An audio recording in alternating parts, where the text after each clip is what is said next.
fourth graders, it's Mrs. G. I am going to teach you today a final round of multiplication and division strategies. Just one last time. Tomorrow you'll be going through the Unit 6 math post-assessment with Mr. Peters, sort of like I did the checkpoint. He'll just go through the problems. You can check your own learning. I know it's kind of weird and it's different, but in the end, it's all for you. So just check and make sure you understand this. As I go through today's lesson, remember you can go back and listen to it again.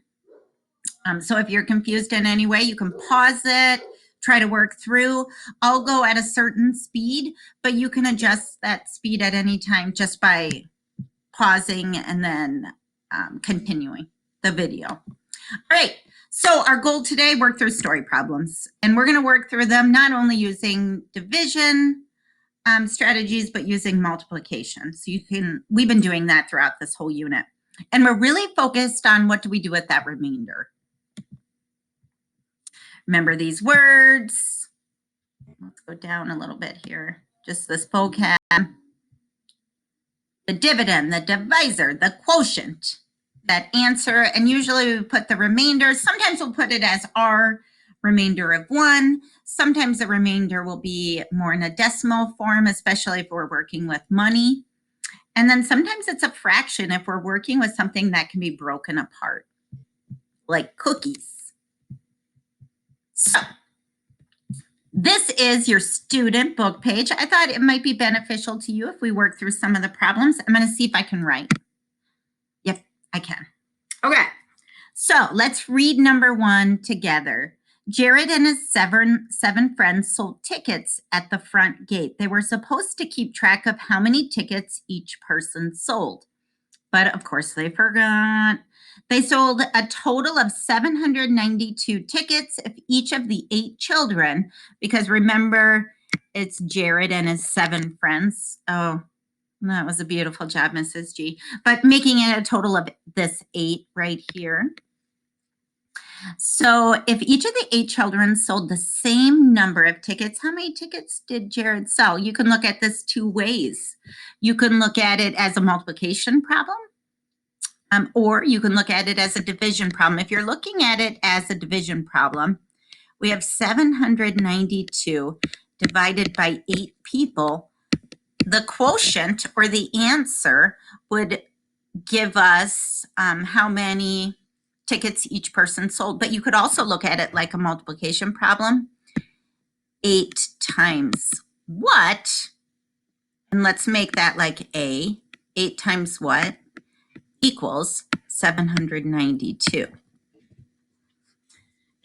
This A just represents tickets. I could have done a T for tickets, but all that is a variable. It's a letter representing an unknown number. We don't know what that number is yet. That's what we're solving for as mathematicians. So I am going to now try to solve this. I will say, you guys, looking at this, looking at this one, looking at it as multiplication, if you remember, look at our multiplication strategies we used. It's almost like we could use the tens facts. I feel like that might work, or the over strategy. So let's visit this again here. Because even though it's not the tens facts, if we take 8 times 100, I'm aware that that is 800s. So that answer is 800. And look at the answer is 792. If I compare 792 to 800, I know that 792 is one set of 8 less than 800. So if this were 100, that would give me 800. And I'm thinking if this were 99 sets of 8, that would give me 792. So just using what I know about multiplication and efficiency, I think I've solved this. But let's look at it like this. And again, you could think of it the same way.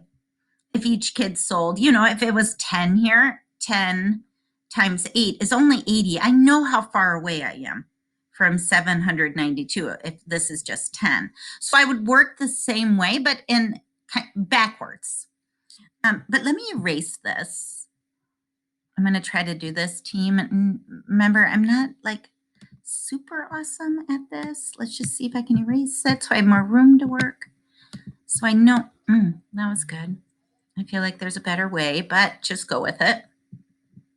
Okay, now going back to the pen. I'm going to try to put the pen on here.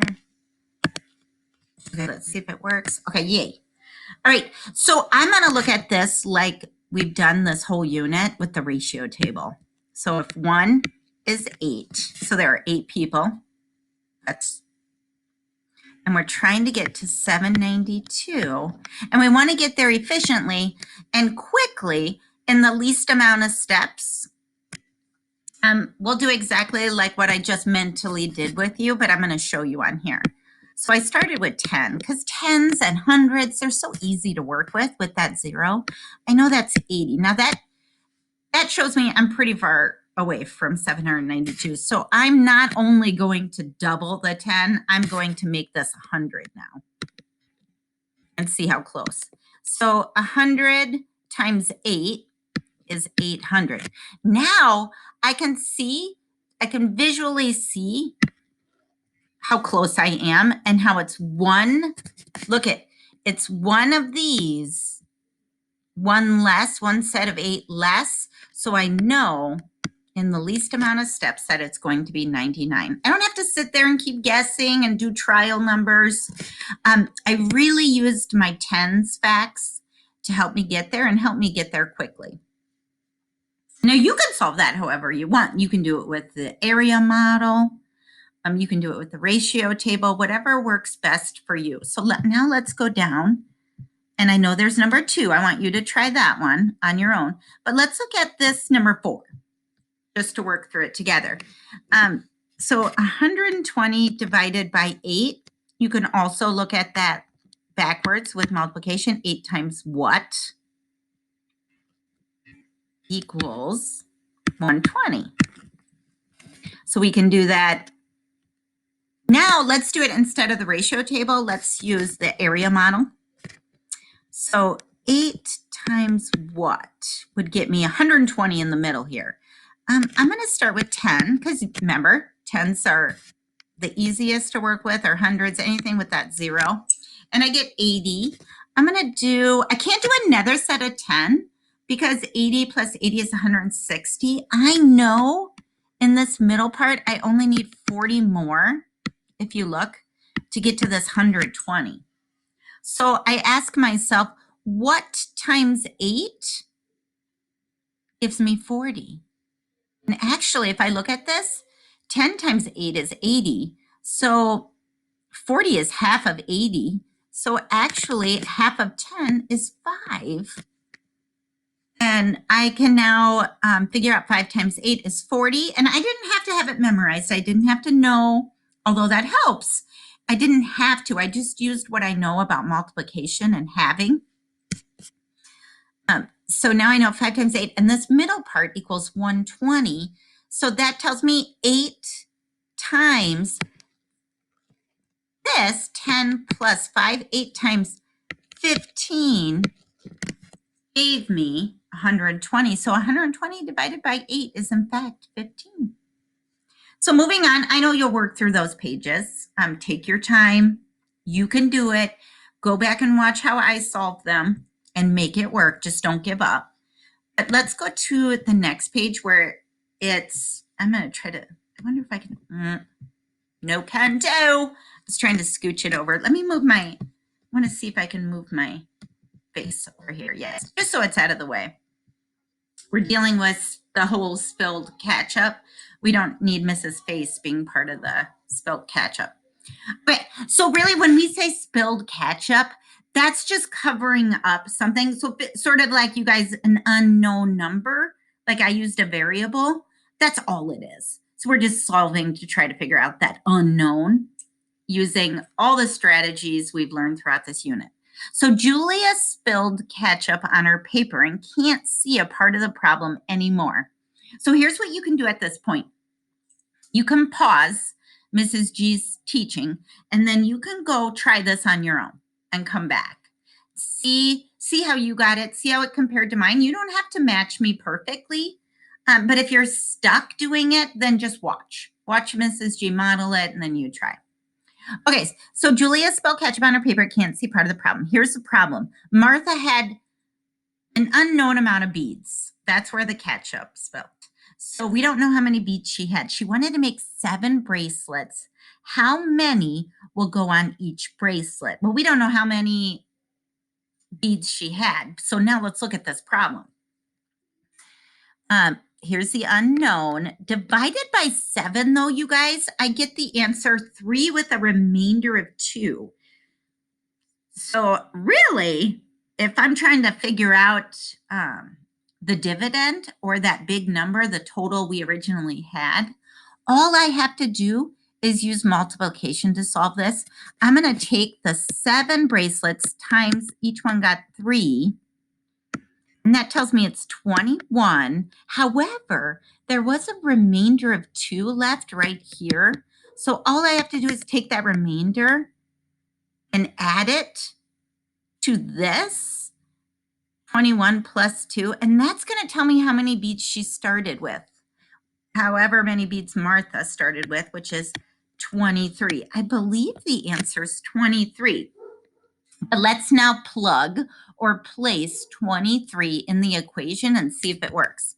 So do I get this? If 23 divided by, if we divide that by 7, so if we think she started with 23 beads, would I in fact get the answer 3, remainder 2? Well, let's see. 7 times 3 is 21, plus the remainder of 2 is 23. This is in fact how many beads she started with. So now you may have gotten to it however your brain worked through it. That's fine. This is just a quick, efficient strategy to use. So let's see how to answer A. How many beads did Martha have? We said 23. So we would put a 23. I don't know if I can make it that small. My handwriting is not the best. 23B, what does the remainder of 2 mean in this problem? Okay, well, that's a good question. I'm not going to write this because it's going to be really sloppy, so listen closely. The remainder of 2, that just means, you guys, we had just only 2 beads left over. We couldn't make another bracelet with it. So if we started with 23 and we only needed to make 7, we didn't have enough beads to make another bracelet. That's all that means, is there were 2 beads left over. So if somebody asks, what does the remainder of 2 mean? There were 2 beads left over because she didn't have enough to create another bracelet with the 23. Number 2, each of the division problems below includes a remainder. Solve each and show your work. Figure out the best way to treat the remainder for each one as a whole number, a fraction, or a decimal. This is how I started the whole lesson with remainders. I reminded you, and I'm going to do it again. When you have a remainder in division problems, you really want to look at it like this. It will be a fraction if what you're working with, the unit you're working with, whether it's cookies, people, cars, if you can divide it up into a fraction form, your answer will be a fraction. If it's money, money will be a decimal because that's how we break up money. And if it's something that cannot be broken up into a fraction or a decimal or pieces, it's going to be a whole, like the beads.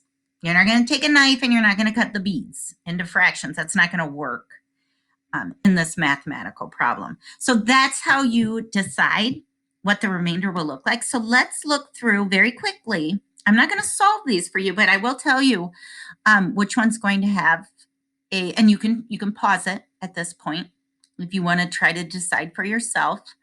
But I will tell you, and we'd be doing this as a team if we were together, but I'll tell you what the remainder should look like for each. So A, Rachel earned $46. I can tell right away We're working with money. A will be a decimal. B, Bryson bought 27 balloons. I can tell you can't break up balloons into a decimal or a fraction. So how many balloons does each of the 4 children? That is going to be a remainder. That's it, a whole remainder. And C, ropes come in 16-foot lengths at the hardware store. Georgie brought 1 rope and then cut it into 3 equal sizes. How long was each of the 3 sizes? You can break a rope into a fraction for sure. So that, I believe, will be a fraction. And that's it. So now you know which one's going to be a fraction, you know which one's just going to be a whole remainder, and you know which one will be a decimal. And number 3, Abby did a story problem and got 30 divided by 4 equals 7, remainder of 2 as the answer. Write a problem that could have been the one Abby solved. Oh, you guys. So this is just writing a story. But it has to be a story where the remainder would not be a decimal and it wouldn't be a fraction. So you just have to choose a unit that you wouldn't break up, like people. So here's a story I could do. So 30. So there are 30 students in the class, and I broke them into groups of 4. How many groups did I get? I would get 7, and then I'd have 2 kids left over. That's just a quick story off the top of my head. Not that I would leave 2 kids out, but you don't break up people in terms of fractions or decimals. That's all they're looking for in problem 3. And then that's it for your work. So work through these problems. I don't want to do them all for you, but hopefully that will get your brain thinking and started. And then Mr. Peters tomorrow will go through your unit post test with you. This is just one way of preparing. All right, 4th graders, keep being awesome. We miss you. Hope to see you soon.